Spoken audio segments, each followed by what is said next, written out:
Israel US मिलकर Iran के साथ युद्ध कर रहे हैं। अब यहां पर इस युद्ध में इजराइल काफी सारी मिसाइल लॉन्च करता है ईरान के ऊपर और ईरान भी काफी सारे मिसाइल टारगेट करता है इजराइल के ऊपर। अब ये मिसाइल्स जो हैं वो हजारों किलोमीटर की डिस्टेंस बहुत जल्दी तय तो करती हैं, लेकिन साथ में अपने टारगेट को भी बहुत प्रिसाइसली हिट कर लेती हैं। तो इतनी ज्यादा दूरी होने के बावजूद इन मिसाइल जिनके पास ना ही कोई ड्राइवर है ना ही कोई स्टीयरिंग व्हील है, तो वो कैसे बिना किसी ड्राइवर की हेल्प के आसानी से अपने टारगेट को हिट करती हैं, वो भी प्रिसाइसली हिट करती हैं। इसके पीछे का फिजिक्स क्या है वो मैं बताने वाला हूं आज की इस वीडियो में। तो चलिए शुरू करते हैं।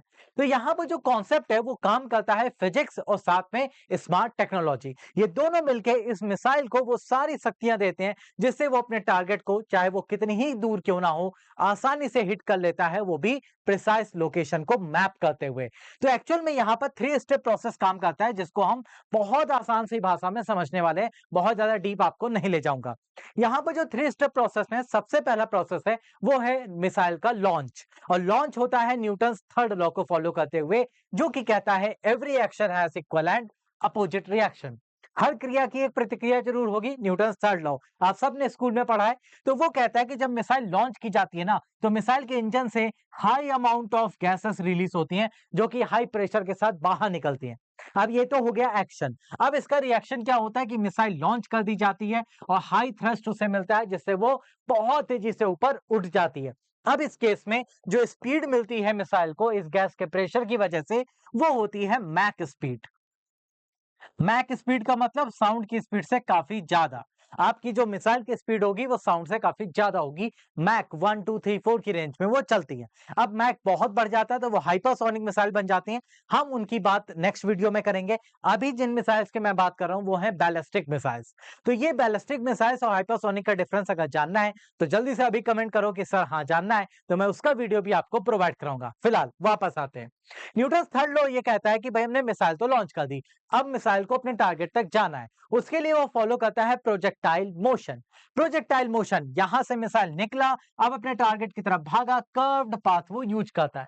लेकिन इस कर्व्ड पाथ को नाम दिया जाता है बैलिस्टिक ट्रैजेक्टरी। क्या कहते हैं इसको? बैलिस्टिक ट्रैजेक्टरी, जिसको फॉलो करते हुए वो आगे बढ़ता है। अब ये ट्रैजेक्टरी क्यों इंपॉर्टेंट है, बात ये आती है। तो यहां पर ये जो पाथ है इसको जब फॉलो करता है मिसाइल, तो अपने टारगेट की तरफ बढ़ता तो है, लेकिन इसमें हमें काफी चीजों का ध्यान देना होता है कि भाई यहां पर मिसाइल को नीचे क्यों कौन खींच रहा है? ग्रेविटी। तो हम यहां पर स्पीड पे ये भी ध्यान देते हैं कि ग्रेविटी को भी ओवरकम करना है।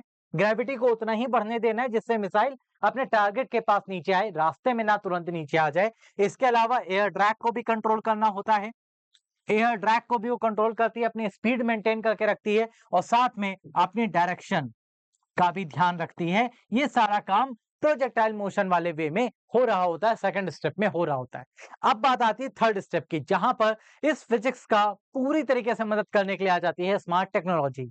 अब स्मार्ट टेक्नोलॉजी क्यों जरूरी है? क्योंकि देखिए मिसाइल लॉन्च हो गया, न्यूटन्स लॉ, मिसाइल रास्ते में चल भी रहा है, ट्रैजेक्टरी फॉलो कर रहा है, प्रोजेक्टाइल मोशन, ठीक है। लेकिन जिस टारगेट को हिट करना है, अगर वो टारगेट मूविंग हो गया, वो टारगेट एक जगह स्टेबल नहीं है, वो इधर-उधर भाग रहा है, तो भी मुझे हिट करना है, वो भी प्रिसाइज लोकेशन पता करके। तो उसके लिए वो यूज करते हैं स्मार्ट टेक्नोलॉजी। तो मिसाइल में होता है INS, that means inertial navigation system. अब ये इनर्शियल नेविगेशन सिस्टम का काम क्या है? मिसाइल की स्पीड, डायरेक्शन, रोटेशन, इन सब को मेंटेन करना और अपने टारगेट को लगातार लोकेट करते रहना। अगर आप बात करें आजकल की लेटेस्ट एडवांस टेक्नोलॉजी वाली मिसाइल्स की, तो वो आईएनएस के अलावा जीपीएस का भी यूज करते हैं, जिससे वो कई मीटर तक प्रिसीजन लेकर आते हैं और अपने टारगेट को बहुत अच्छे से हिट कर लेते हैं।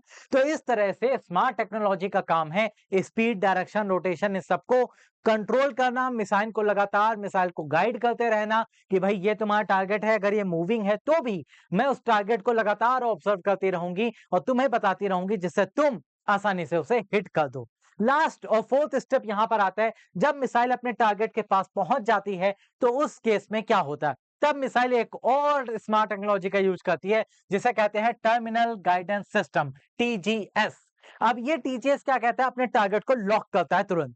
लॉक करने के लिए वो तीन में से किसी का भी यूज कर सकता है, रडार सिस्टम का यूज कर सकता है, उससे ऑब्जर्व करेगा, या फिर इंफ्रारेड सेंसर का यूज करेगा, उस टारगेट से निकलने वाली हीट को ऑब्जर्व करेगा, उसके शेप, साइज, इन सारी चीजों को ऑब्जर्व कर सकता है और लेजर गाइडेंस का भी यूज कर सकता है।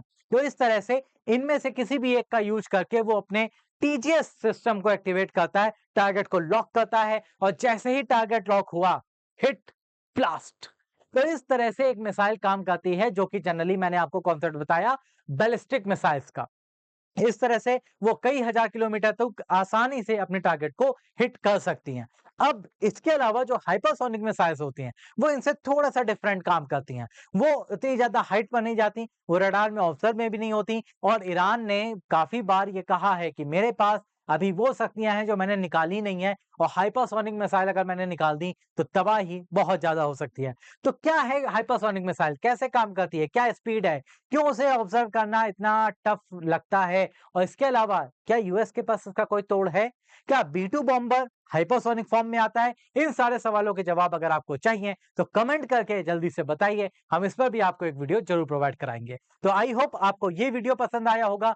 बैलिस्टिक मिसाइल के पीछे का साइंस एंड टेक्नोलॉजी क्या है वो आपको अच्छे से क्लियर हो गया होगा। Thank you so much for watching this video.